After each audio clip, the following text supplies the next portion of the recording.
नमस्कार दोस्तों, जैसा कि आप जानते हैं मैं पहले वीडियो दे चुका हूँ संस्कृत की। और उसमें मैंने व्याकरण के बारे में बताया और आपके लिए भी थोड़ा बहुत उसके वर्णमाला के बारे में बताया। अब बात करते हैं उच्चारण स्थान की। ठीक है, तो पिछली बार जो मैंने बताया था तो उसमें एक थोड़ी सी मिस्टेक हो गई। यानी वार्तिकार हुए जो, यानी कि कात्यायन थे, उन्होंने 4000 से 5000 वार्तिकों पर और सूत्रों पर 1500 वार्तिक लिखी थी, जिनमें से 836 किस्में थी इसके अंदर है, यानी अपनी शब्दांत और इसमें उससे मैच करती है अपनी अष्टाध्यायी से। बस ये बात थी और आगे देखते हैं। यानी कि उच्चारण स्थान हम करेंगे तो उसका एक सूत्र लिखेंगे, फिर उसमें सूत्र में कौन कौन से वर्ण आते हैं और अपना स्थान क्या है उस उच्चारण स्थान का। तो ये हिंदी में भी आते हैं और संस्कृत में भी आते हैं। तो चलते हैं यहाँ से। तो पहला उच्चारण स्थान है अकु है। अकु है विसर्जनीय नाम कंठ है। यानी कि सूत्र है, इसमें आ है, कौन सा है, आ। और कु का मतलब होता है कै वर्ग। का के साथ में मैंने आपके लिए बताया था उदित वर्ण कहते हैं का से मां तक, तो उ की वजह से क्या कहलाते हैं, उदित वर्ण। और है क्या है इसमें, आहिर्ण। और इसमें क्या है, विसर्ग। क्या है, विसर्ग। ये वर्ण आते हैं का वर्ग का कोई सा भी हो, आ हो, हा हो और विसर्ग हो, तो इसका उच्चारण स्थान क्या होगा, कंठ है। लेकिन उससे पहले मैं आपके लिए एक बात बताना भूल गया हूँ। जो संस्कृत की वर्णमाला उसके आधार पर कितने हैं, भाषा सूत्रों के आधार पर 7। कितने हैं, 7। यानी संस्कृत वर्णमाला के आधार पर उच्चारण स्थान कितने, 7। लेकिन पाणिनि के अनुसार पूछा जाए तो कितने हैं, 8। पाणिनि के अनुसार कितने हैं, 8। यानी कि उन्होंने एक बढ़ा दिया, उसको कहते हैं उरस। क्या कहते हैं, उरस। मैं इसको आपके लिए लास्ट में बताऊंगा क्या है उरस और क्या है नहीं है। ठीक है, लेकिन अगर आपसे पूछे संस्कृत वर्णमाला के आधार पर तो 7 और पाणिनि के अनुसार 8। ठीक है, अब चलते हैं। अकु विसर्जनीय नाम कंठ है, यानी कै वर्ग है, विसर्ग इसमें आते हैं कंठ में। इसका स्थान क्या है, कंठ। यानी अंदर से जैसे हमारी हवा निकलेगी बोलने में शरीर में से, तो सबसे पहले किसको स्पर्श करेगी, कंठ को। तो अंदर से हम बाहर की ओर चल रहे हैं। ठीक है, फिर दूसरा है कौन सा, तालु। इच्छु यसा नाम, इच्छु है, इच्छु ही है, यसा नाम,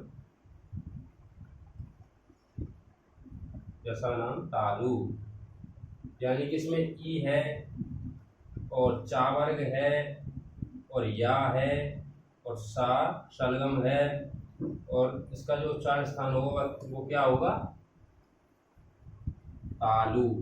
तो कंठ से निकलने के बाद तालु से स्पर्श करेगी हवा।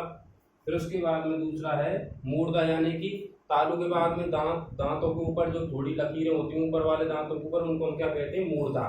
क्या बोलते हैं, मूर्धा। तो हवा किससे स्पर्श करेगी, लकीर सी होती है तालु से आगे, तो जीभ से स्पर्श करके देख लेना, तो मूर्धा। तो इसमें आएगा रेटुर्षाणाम, रेटुर्षाणाम मूर्धा। यानी इसका उच्चारण स्थान क्या हो गया, मूर्धा। और इसमें कौन कौन से आएंगे, री आएगा स्वरों में से, और कौन सा वर्ग आएगा, टा वर्ग, और रा आएगा, और सा षटकोण। ये अपने इसमें मूर्धा में आ जाएंगे। ठीक है, जल्दी जल्दी करते हैं।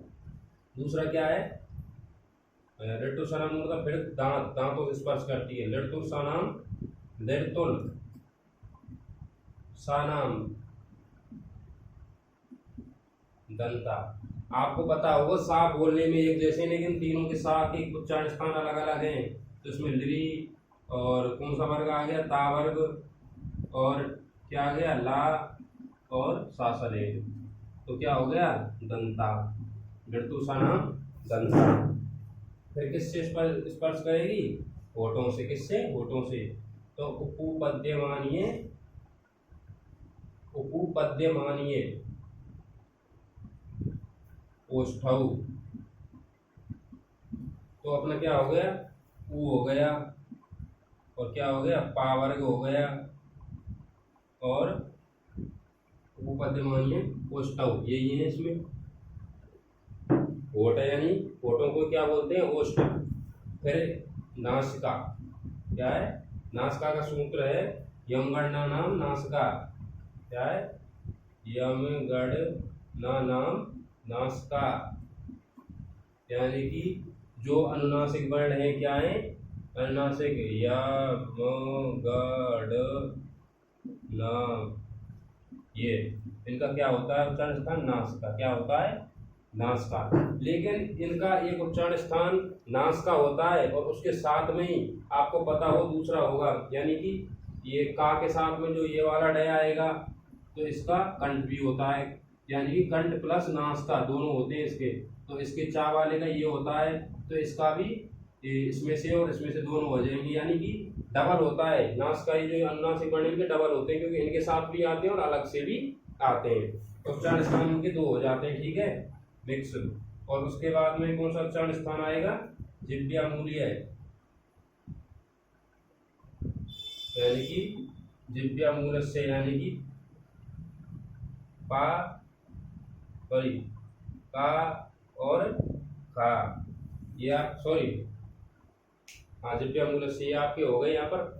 लेकिन आपको पता हो 8वां मैंने आपके लिए बताया था कौन सा? उरस। कौन सा बताया था? उरस। ये पाणिनि जी ने दिया था। क्या है इसके अंदर? के जो हा होता है, क्या होता है? हा।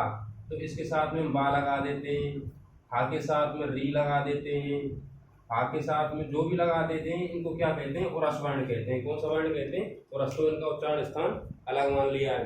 टाइम देखने के लिए हो तो ये हो गए अपने 8, ठीक है। उसके बाद में हम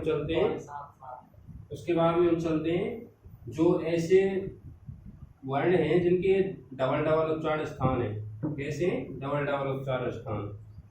तो जैसे ये देताऊ, ये दोताऊ, ये देताऊ क्या होगा? सॉरी, ये देताऊ, यानी कि इसमें आते हैं ए और आई। इसका उच्चारण होगा, यानी आ और ई से मिलकर बनता है तो आ का कंठ हो गया, तो क्या हो गया? कंठ।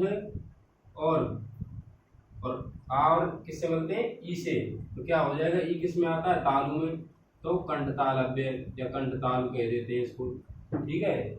और ओ दो तऊ, इसमें आते हैं ओ और औ। ये आ और ऊ से मिलता है तो ऊ किस में आता है? ओष्ठ में, और आ किस में आता है? कंठ में, तो क्या हो जाएगा? कंठोष्ठव। आगे बात समझ में? कंठ ओष्ठव, यानी कि आ आता है किसमें? आ और ऊ से मिलकर तो बनता है भाई, ये आ आता है कंठ में और वो आता है किसमें? ओष्ठ में। आ ऊ से वो बन गया और वो से क्या बन जाता है? वृद्धि हो गया औ।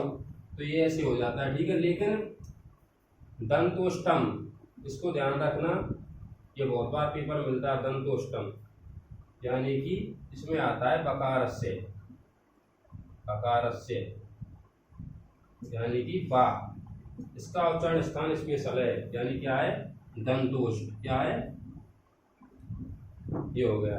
तो ये आपको ध्यान रखने हैं 2-3, और ये आपके लिए बता देता हूँ 10 वर्ण तो कैसे हैं जो मिक्स आते हैं, यानी कि मिले हुए, यानी 2 उच्चारण स्थान। उनके कितने स्थान है? 2 उच्चारण स्थान। और 32 वर्ण कैसे हैं अपनी संस्कृत वर्णमाला में? जिनके 1 उच्चारण स्थान है। यानी कि 2 वाले कौन से हो गए? एक तो ये हो गए 1 2 3 4 और 5 वर्ण तो ये हो गए आपके, क्योंकि ये औरों में भी आते हैं। सॉरी, कंठोष्ठ, कंठ तालु और दंतोष्ठ, यानी 2 हो गए ना, ये 2 उच्चारण, यानी 5 तो ये हो गए, और 5 हो गए ये अनुनासिक वर्ण यम गढ़ न, यानी कि इसका उच्चारण स्थान एक तो होगा तालु और एक होगा नासिका। नासिका तो इन सभी का ही है, नासिका तो इन सभी का ही है। नासिका तो इन 5 का है नासिकता, लेकिन इसके साथ में तालु है, पापा, इसका ओष्ठ और तालु हो गया, सॉरी ओष्ठ और नासिका हो गया। इसका का कबूतर वाला है, यानी कंठ, कंठ और नासिका हो गया। इसका हो गया मूर्धा और नासिका हो गया। इसका क्या हो गया? ना तालु, सॉरी दंता और नासिका, यानी डबल डबल हो गए, यानी 10 वर्ण हो गए, 2 वर्ण 2 उच्चारण वाले। तो ये आपकी समझ में आ गए होंगे। और इसमें आपके लिए मैं थोड़ी और जानकारी दे देता हूँ, यानी कि कोई भी वर्ण हो, जैसे का है, सॉरी, जैसे जा है तो इसका उच्चारण स्थान तालु होगा, यानी चा वर्ग में आता है जा, लेकिन इस जा के आगे हम विसर्ग लगा रहे हैं तो इसका उच्चारण स्थान क्या हो जाएगा, बदल जाएगा, क्योंकि विसर्ग किसमें आता है, कंठ में।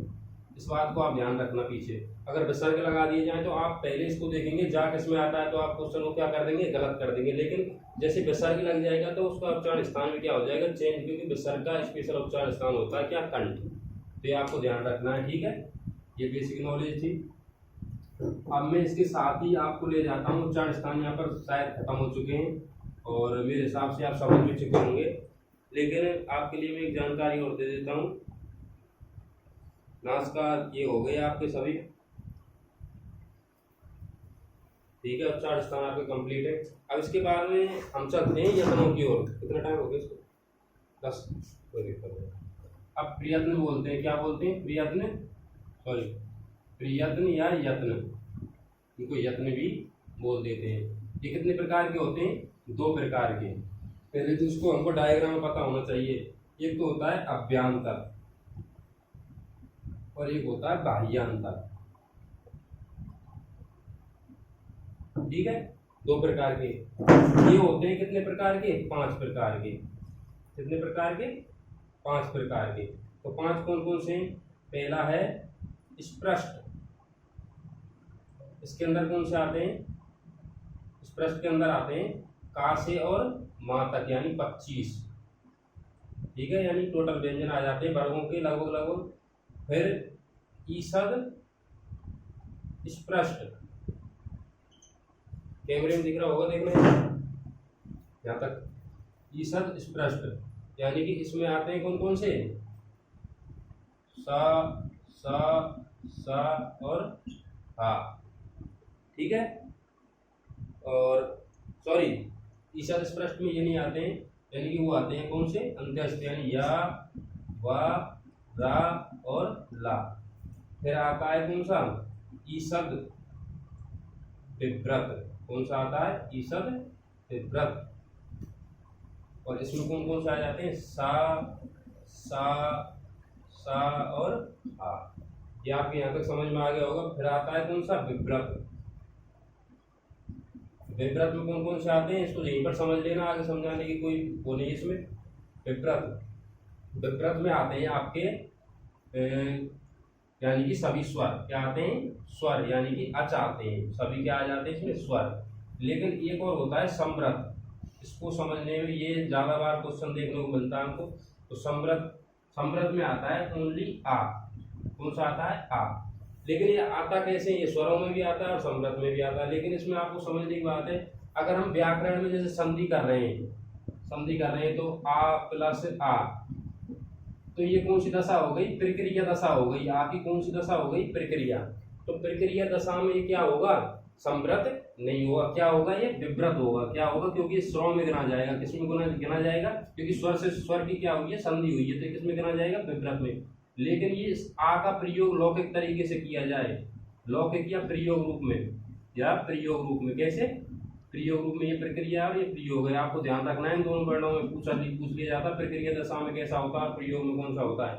तो लौकिक में जैसे नाम लिख रहे हैं तो उसमें का कबूतर के साथ ए को मिला दिया जाए तो ये क्या हो जाता है, लौकिक रूप हो जाता है, यानी कोई नाम या शब्द या पद लिखा जाता है तो ये लौकिक रूप हो जाता है, तो प्रयोग दशा में होता है। जब ये क्या होता है, समृत होता है। क्या होता है, समृत, ठीक है, ध्यान रखना, ये यहीं से क्वेश्चन निकलता है इसमें ज्यादातर, समृत और उसमें से, ठीक है, आपकी समझ में आ गया होगा। आगे चलते हैं।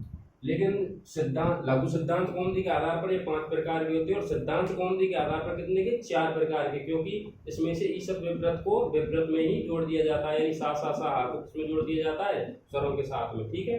अभ्यांतर प्रयत्न यहाँ पर कंप्लीट हो चुके हैं। अब बाह्यांतर प्रयत्न की ओर चलते हैं, यानी कि ये कितने प्रकार के होते हैं, 11 प्रकार के। कितने, 11। अभी आपको याद रहने की एक ट्रिक बताता हूँ। सबसे पहले लेते हैं अश्व, अश्व माने क्या होता है, घोड़ा।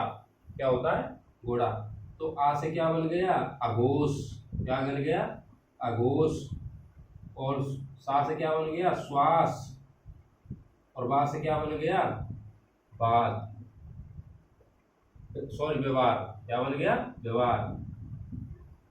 तो अघोष, श्वास और व्यवहार। और दूसरा है ट्रिक, ये तो हो गई फर्स्ट ट्रिक, और दूसरी ट्रिक है सघन। ये दोनों अलग अलग है, ध्यान रखना। सघन, इसमें तो आते हैं घोड़ा क्या खाता है, खर। क्या खाता है, खर। खर प्रत्याहार के वर्ण आएंगे, मैं बताऊंगा कैसे कैसे आएंगे, अलग से मैं इसको डायग्राम को, ये आपकी समझ में आ गया होगा, इतना ही काफी है। और मैं आपके लिए अभी और बता देता हूँ इसको। संभार, यानी कि सा से क्या बनेगा, संभार। घा से क्या बनेगा, घोष। और ना से क्या बनेगा, नाद। तो कितने हो गए, 6 हो गए, और एक हो गया तीसरी ट्रिक। अब तीसरे चलते हैं, यानी अल्पप्राण और महाप्राण आप जानते हैं। अल्पप्राण और महाप्राण, यानी कि 7वां और 8वां महाप्राण। अब ये हो गए आपके 8, और 3 होते हैं स्वरों के। ये तो व्यंजन ही व्यंजन आते हैं इनके अंदर, लेकिन अब स्वरों के और आते हैं इसमें अब बाह्यांतर में। वो कौन से होते हैं, उद्दात, अनुदात, अनुदात और स्वर। 1 2 3, यानी 8 और 3 11, ये 11 हो गए। लेकिन आपको एक चीज ध्यान रखनी है, जैसे का से और मां तक जो वर्ण आ रहे हैं वो इनमें नहीं आएंगे, 4 में। तो जो या वाला इसमें आ रहे हैं तो और 4 में नहीं आएंगे। यानी कि एक क्या होता है, एक व्यंजन का ही एक तो क्या होता है अभ्यंतर, और एक ही स्वर का क्या होता है, एक ही अभ्यंतर प्रयत्न होता है। यानी कि एक स्वर जैसे आ बोले तो आ का एक ही होगा, ठीक है। ई बोले तो ई का भी एक ही होगा, यानी क्या होगा, विपरीत होगा, ठीक है। तो जैसे मैं सा का बोलूँ तो सा इनमें नहीं है, तो सा का क्या होगा, ई से विपरीत, यानी एक ही होगा। सभी का एक ही होगा, यानी एक ही व्यंजन का एक ही होगा, और एक ही व्यंजन का एक ही होगा, और एक ही स्वर का एक ही क्या होगा, अभ्यंतर। लेकिन यहाँ पर समझने की बात है, यानी कि एक वर्ण का एक ही अभ्यंतर प्रयत्न होता है।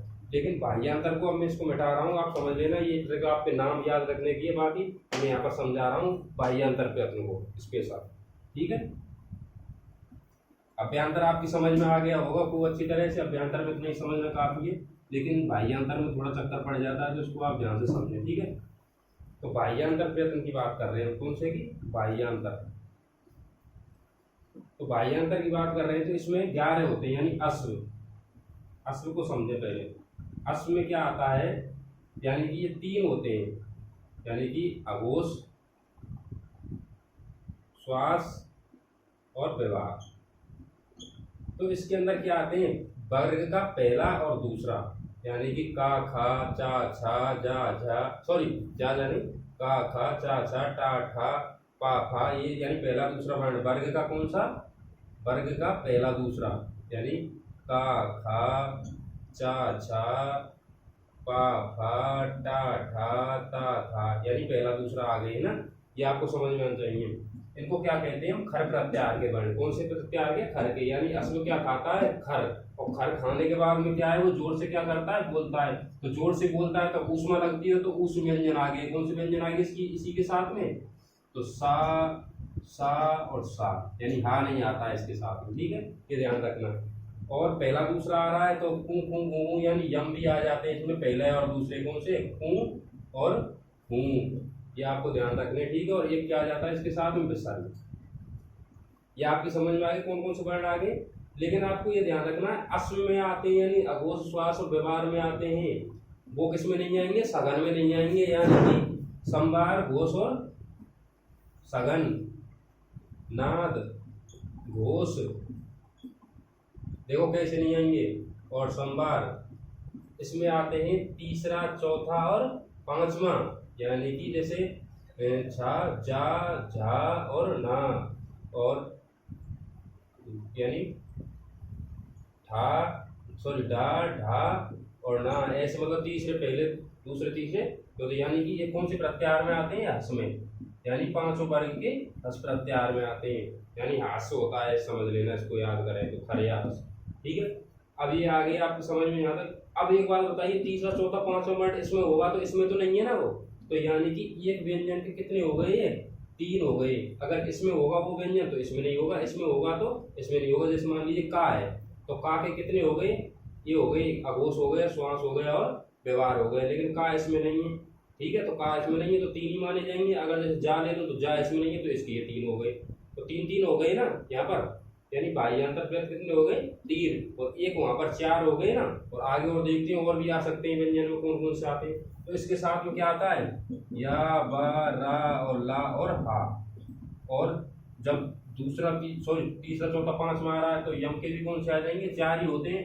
तो घू और घू ये भी इसमें आ जाते हैं। ठीक है, यहाँ तक आपको समझ में आ गया होगा। उपपद्यमानीय और जिव्यामूलीय की बात करते हैं तो ये फर्स्ट होते हैं, तो इसमें दोनों आ जाते हैं, उपपद्यमानीय और जिव्यामूलीय। ठीक है, तो यहाँ तक आपकी समझ में आ गया होगा। ये घू घू आ गई और ये या बराला आ गई। या बराला यहाँ पर नहीं तो यहाँ पर नहीं है। ठीक है, यहाँ पर समझ में आ गई। यानी एक वर्ड का तीन होता है, चाहे यहाँ से ले लो चाहे यहाँ से ले लो। वो वर्ड इसमें होगा वो इसमें नहीं होगा, जो इसमें होगा वो इसमें नहीं होगा। यानी तो एक वर्ड के कितने भाज्यांतर प्रयत्न हो गए इनमें, अश्व और सघन में, यानी कि तीन ही माने जाएंगे। यानी 6 नहीं कह सकते, हम 3 ही कहेंगे। तो ये आपकी समझ में यहाँ तक आ गया होगा। उसके बाद में आगे चलते हैं। ठीक है, अब ये 6 तो हो चुके हैं, अब कितने बच्चे हैं अपने, 5 और बच्चे हैं भाज्यांतर प्रयत्न में। ठीक है, तो इसमें अश्व में कितने आते हैं, घोड़े में पहला और दूसरा, और सघन में कितने आते हैं, तीसरा चौथा और पांचवा। तो ये हो गए। अब बात करते हैं अल्प प्राण। अरे स्वरों की बात तो हुई नहीं है, और महाप्राण की। ठीक है, इसके अंदर कौन कौन से आते हैं, अल्प प्राण यानी पहला, तीसरा और पांचवा। यानी अल्प प्राण यानी कम प्राण लगे उसको बोलने में, कम ताकत लगे, तो कौन सा हो जाएगा, अल्प प्राण। तो क ग ण। अब ख और घ, तो इसमें जोर लग रहा है, तो कैसे हो गए वो, महाप्राण यानी कि दूसरा और चौथा वर्ण। वर्ग का कौन सा, दूसरा और चौथा। तो इसमें कम समय लग रहा है, तो इसमें या अंत्यस्थ में भी कम लगता है, या वा ला। लेकिन इसमें क्या लगता है, ज्यादा लगता है उसमें में, सा और आ। ये आपकी समझ में आ गया होगा यहाँ तक। तो ये अल्पप्राण। यानी कि अब एक व्यंजन की बात करें, किसकी, एक व्यंजन की।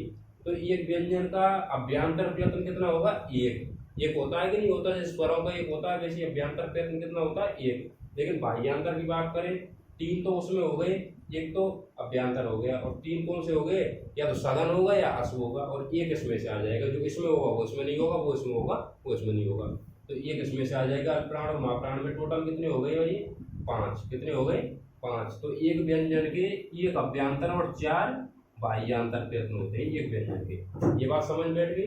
अब बात करते हैं स्वर की। स्वर की अभ्यंतर तो पता है हमको, लेकिन बाह्यांतर नहीं पता है। लेकिन अब स्वरों की बात करते हैं आगे। ठीक है, अब 3 और बचे ना, वो स्वरों के लिए ही है, व्यंजनों के लिए नहीं है वो। यानी कि उदात्त, अनुदात्त और स्वरोच्च। उदात्त, अनुदात्त और स्वरित। इनके सूत्र भी हैं, उच्चय उदात्त है, और निश्चय अनुदात्त है, और समाहार स्वरित है। यानी कि इसका कोई चिन्ह नहीं होता है। इसका चिन्ह क्या होता है, स्वर के ऊपर क्या है, स्वर के नीचे आड़ी रेखा। कैसी रेखा, जैसे का है तो इसके नीचे ये आड़ी रेखा है। और स्वरित में क्या होता है, जैसे का कबूतर है, इसके ऊपर खड़ी रेखा। ये इसके चिन्ह है, ये आप इसके क्या है, चिन्ह। तो यानी कि एक स्वर होगा, उसके कितने हो जाएंगे, 3। कितने हो जाएंगे, 3। तो बाह्यांतर प्रयत्न कितने होंगे स्वर के, स्वर के बाह्यांतर प्रयत्न कितने होंगे, 3। कितने होंगे, 3। और एक अभ्यंतर प्रयत्न कितना होगा, 1। तो टोटल कितने हो गए, 4। तो स्वर के कुल प्रयत्न हो गए 4, और व्यंजन कितने हो गए,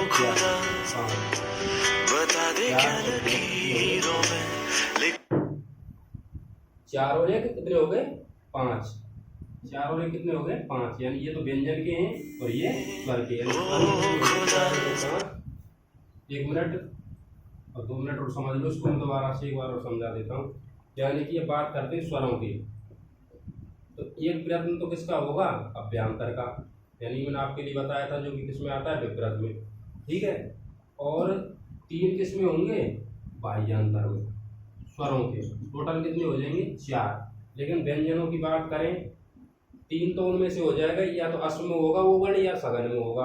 यानी मैं ट्रक के आधार बता रहा हूँ उनको, संभार वो से ऐसे नहीं बता रहा हूँ। ठीक है, उसको मिला लेना। यानी व्यंजन कितने हो गए, 3। यानी सॉरी, एक तो हो गया अभ्यंतर व्यंजन का, एक व्यंजन अभ्यंतर में आएगा। लेकिन बाह्यांतर की बात करें तो क्या आएगा, 4। यानी कि एक तो अल्पप्राण महाप्राण में हो जाएगा, ये बात मैं आपके लिए समझा रहा हूँ। ठीक है, ये समझ लेना। ये हो गया अपने यत्न कंप्लीट यहाँ पर। ठीक है, और मैं इसकी थोड़ी और जानकारी दे देता हूँ। जैसा कि हम जानते हैं यहाँ पर, जैसे ई है, एक बार प्रैक्टिस करा देता हूँ। ई का एक तो क्या होगा, विपरीत। क्या होगा, विपरीत। यानी कि ये तो हो गया अभ्यंतर। और 3 कौन से होंगे, स्वरित, और उद्दात और अनुदात। कितने हो गए टोटल? 4 हो गए। 1 2 3 और 4। अब जिसमें व्यंजन का लेता हूँ का, तो का किस में आता है? अस में, यानी कि अघोष किसमें आता है? अघोष। और श्वास और किसमें आता है? अघोष, श्वास और व्यवहार। 3 हो गए। और 1 हो गया क्या इसका? अल्पप्राण। 4 हो गए। और अभ्यंतर में कौन सा हो गया ये किसका?